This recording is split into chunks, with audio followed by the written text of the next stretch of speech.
Welcome to the Pardist channel. Today, we explain Prophet Isaiah chapter 12 in a clear and simple way, step by step. We're going to take a journey today through a really brief but just incredibly powerful ancient text. We're talking about a chapter that maps out an emotional and spiritual progression that is honestly as profound today as it was the day it was first recorded. We'll be walking through all 6 verses of this chapter, right in order. No skipping a single detail, we're doing the whole shebang. What we are going to see is a magnificent transition. It's this journey that starts with intense, deeply personal distress and relief, and then it just expands outward into a massive universal celebration. By looking closely at the structure, we're going to uncover exactly how this ancient author crafted such a moving, brilliant narrative arc. Okay, let's dive into this. Our agenda today covers 6 parts. First, the context of Isaiah's prophecy.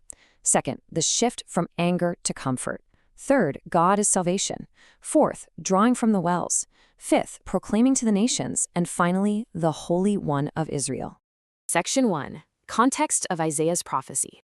To really grasp the weight of these 6 verses, we first need to establish their literary background. When you read through the broader writings of Isaiah, you'll immediately notice a tapestry of really complex themes. A significant portion of the text deals with some incredibly heavy prophecies, warnings, judgment, descriptions of truly difficult times for the people.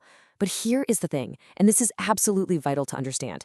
The text also anchors itself in profound, unwavering promises of eventual restoration. The narrative doesn't just abandon the reader in despair, it constantly points toward a future of healing and rebuilding. And it's exactly this backdrop of intense judgment that makes the joyous shift we're about to see in chapter 12 so incredibly powerful. It's like a diamond against black velvet, right? The dark background makes the bright light of this chapter shine even more intensely. Before we hit that first verse, we absolutely have to define a word that acts as the center of gravity for this entire chapter: salvation. In Hebrew, the word used here is Yeshua. Now, keeping to the simple textual context, the Peshat, Yeshua means literal deliverance from ruin or distress. It's the physical, tangible act of being saved from a real threat or from deep, paralyzing despair. We need to keep this definition firmly in mind because this concept is the pivotal hinge on which the entire emotional weight of Isaiah 12 turns. Every single verse we're going to look at today points right back to this singular, life-changing experience of deliverance. Section 2. From anger to comfort. Let's look at verse 1. Here's the exact translation from the 1917 JPS Tanakh. The text says, "I will give thanks unto thee, O Lord, for though thou wast angry with me, thine anger is turned away, and thou comfortest me." Just look at the highly personal language here. The speaker is repeatedly saying I and me. This isn't some broad, abstract philosophical statement. It's a deeply personal, immediate realization. The individual is looking backward at a time of severe distress and acknowledging that a fundamental shift has just occurred in their reality. Now, what's really interesting about this text is the stark, comforting contrast between the speaker's past and present. We see the phrase, "thou wast angry with me," representing a past state of immense distress, tension, and absolute alienation. But then, almost instantly, it's replaced by, "thou comfortest me," a present state of peace, relief, and complete reconciliation. The verse perfectly captures that exact moment a crushing burden is lifted right off someone's shoulders. You can literally almost hear the deep sigh of relief in the text itself. The anger has passed, and what remains is this overwhelming, comforting embrace. Section 3. God as salvation. Moving on to verse 2. Verse 2 reads, "Behold, God is my salvation. I will trust and will not be afraid. For God the Lord is my strength and song, and he is become my salvation." Wow, what a remarkable sentence. The realization of divine salvation here actively and aggressively eliminates fear from the speaker's mind. When you truly realize that deliverance is a reality, the natural byproduct is the absolute death of fear.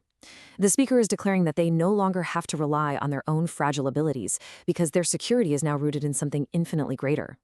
This single, highly concentrated verse actually gives us 4 distinct, escalating declarations of trust. Let's break them down.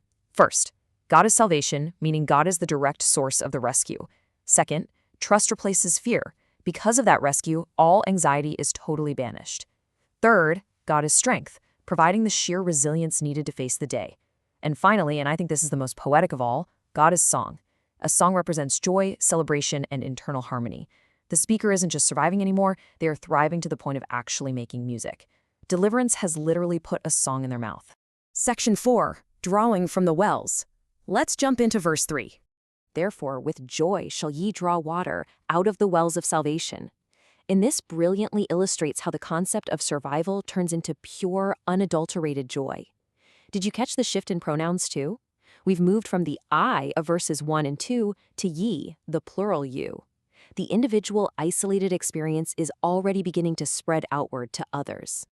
To truly appreciate this metaphor, we've got to contextualize it. Think about the geography of the ancient Near East, an arid, dry, totally unforgiving desert climate.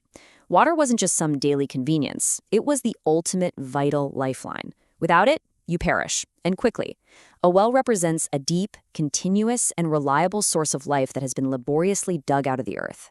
So when the text speaks of drawing water from the wells of salvation, or the wells of Yeshua, it means accessing a deep, life-sustaining source of rescue. And the response? With joy. Just imagine the sheer, overwhelming delight of a desperate, thirsty traveler finding a deep, cool well right in the middle of the desert. That is the exact emotional state the text is conveying here. Section 5. Proclaiming to the nations. Moving on to verses 4 and 5. In verse 4, we see a rapid-fire sequence of action verbs. Let's walk step by step through these specific escalating commands. 1. Give thanks unto the Lord. 2. Proclaim his name. 3. Declare his doings among the peoples. 4. Make mention that his name is exalted. Just look at the progression here. It starts with personal gratitude, but it's so powerful that it just cannot be contained there.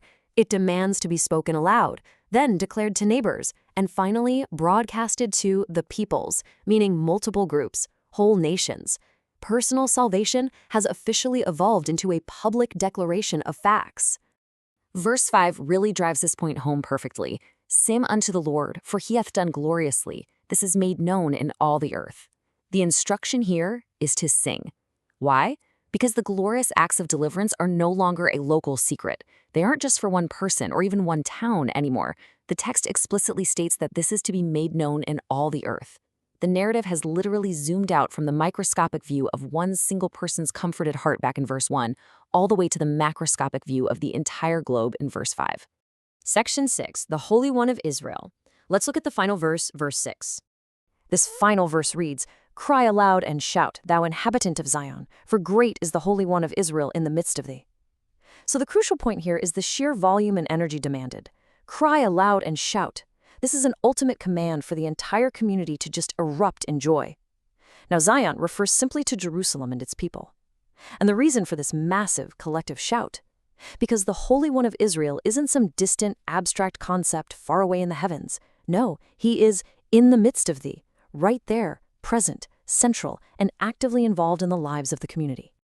All of this reveals a beautiful, sweeping narrative arc to the chapter itself. We started in verse 1 with a solitary individual experiencing intense personal distress, realizing the painful phrase, angry with me. And then we end in verse 6 with an entire city, a massive community experiencing pure triumph and realizing that the divine is in the midst of thee. In just 6 short verses, the author has masterfully resolved solitary anxiety into collective, shouting celebration.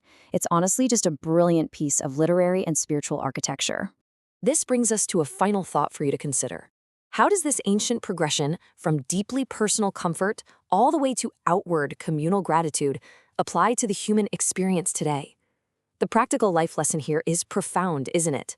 It suggests that true comfort and deliverance are rarely meant to be kept in isolation.